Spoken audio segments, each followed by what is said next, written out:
journey that's already broken a world record. It's balloon's down here, down there. You can see it, it's about 20 degrees to the left of the nose and at about 20,000 feet below. So we're at flight level 430 at this stage. We just made contact with the balloon. Delta Golf. We are estimating our position at 100. Good. Good. I think perhaps the most serious problem is that the fuel consumption is higher than anticipated, and also we've been having a hard time keeping the heaters going at night at high altitude, so it gets very cold in here at night.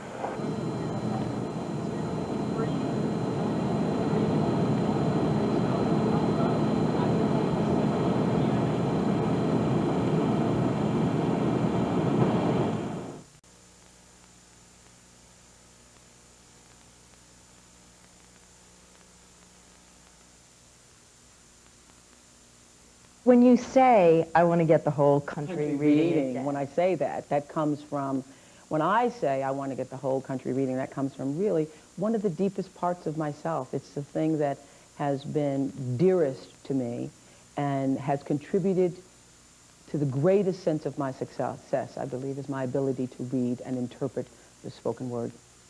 And so I want other people to feel that, to know that, to share in that, and to experience it.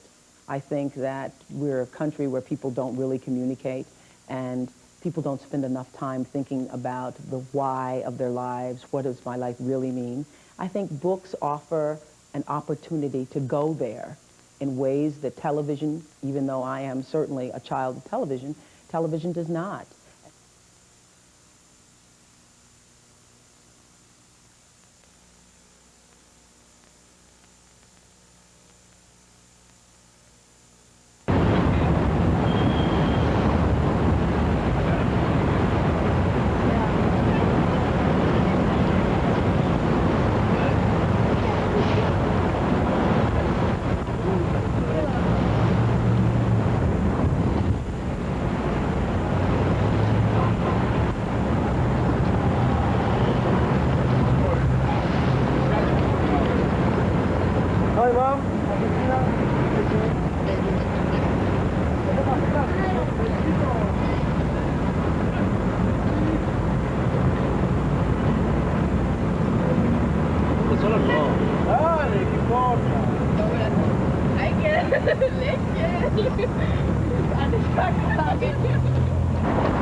Ask you this, I'm sure everyone already got this, but have you ruled on the cause of the pilot's disablement?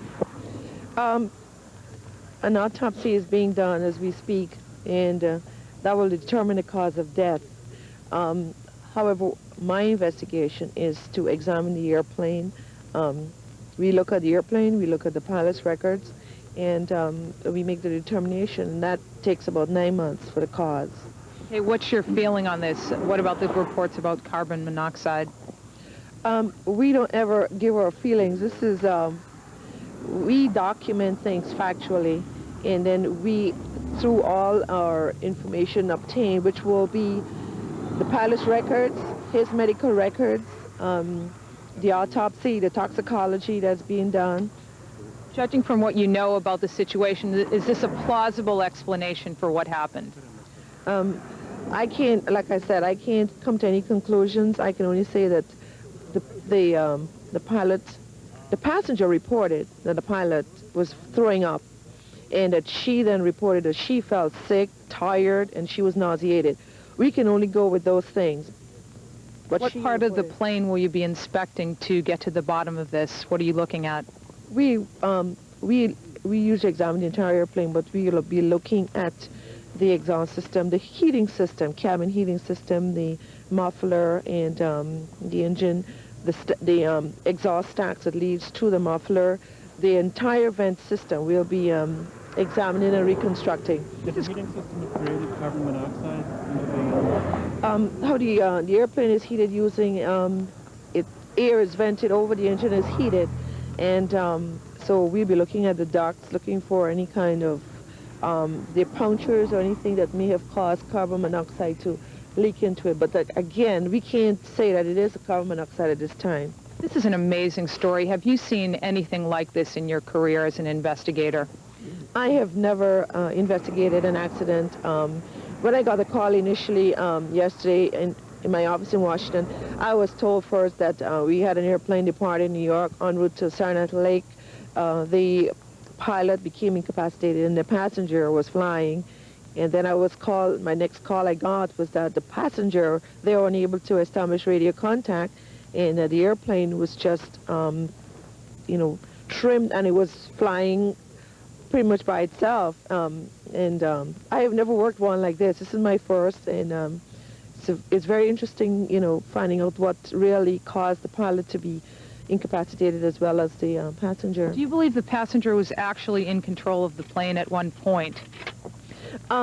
What we will check is in the autopsy report, we'll be checking for their hands. We'll be looking for marks, possible thumb breakage, maybe to see who possibly may have had their hands on the controls, if any, at the point of impact.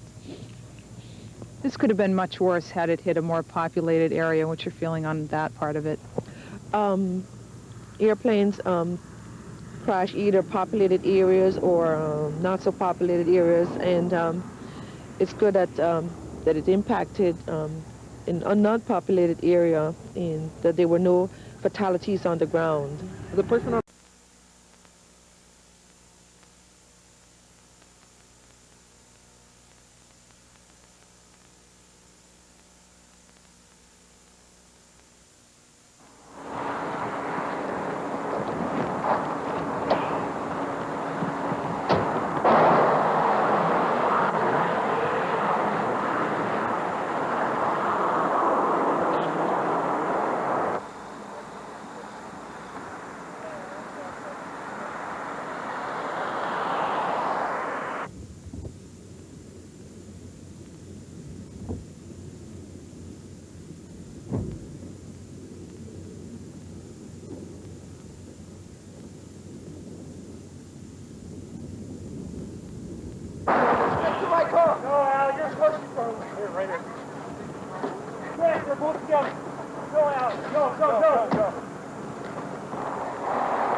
Investigators' preliminary findings are both parents were home.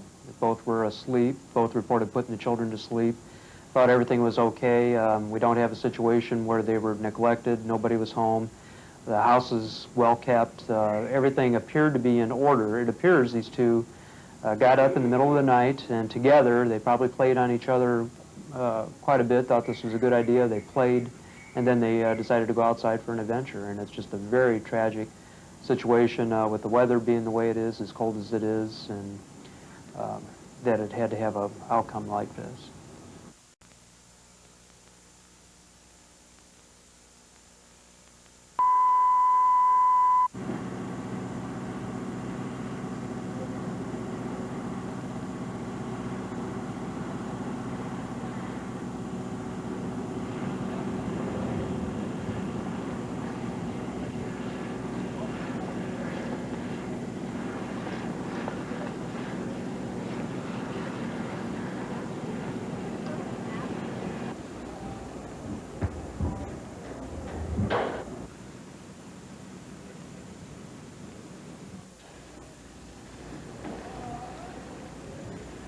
Audio test, 1, 2, 3, 4, 5, 6, 7, 8, 9, 10.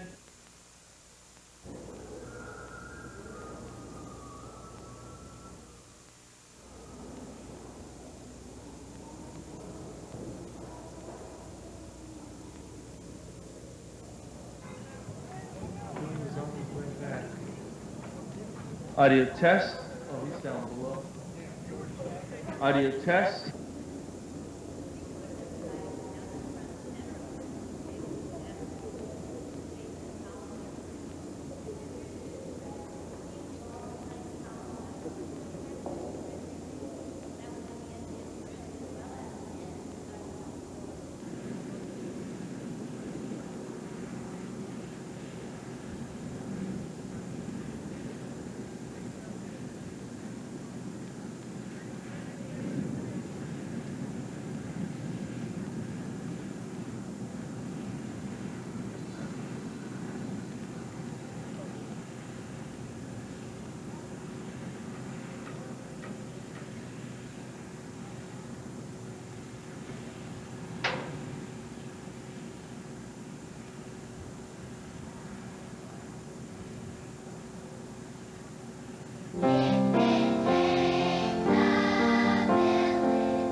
This federal effort must continue until all those responsible are brought to justice and no more fires burn. But even more impressive than our government effort has been the tremendous outpouring of assistance that has flowed from every corner of our country in response to these crimes. People have crossed lines of faith and race and region to link arms in a united effort to rebuild and protect our houses of worship. And by doing so, they have shown us that America is still a country that cares about its neighbors, a country that comes together in the face of common threats to defend the common ground of our values. 34 years ago, in his famous speech on the Mall in Washington, Dr. Martin Luther King recognized the need for biracial cooperation. In talking of his fellow Americans who stood with him in the civil rights struggle, he said, "Their destiny is tied up with our destiny, and they have come to realize that their freedom is inextricably bound to our freedom. We cannot walk alone." My fellow citizens, we must not walk alone into the 21st century. This next week, as we focus on the inauguration and the future of our great country, my greatest hope is that we as Americans will continue to find strength in our diversity, that the world will always look to us as a champion of racial and religious liberty, that we will have the wisdom to heal our divisions and walk together into a bright new day.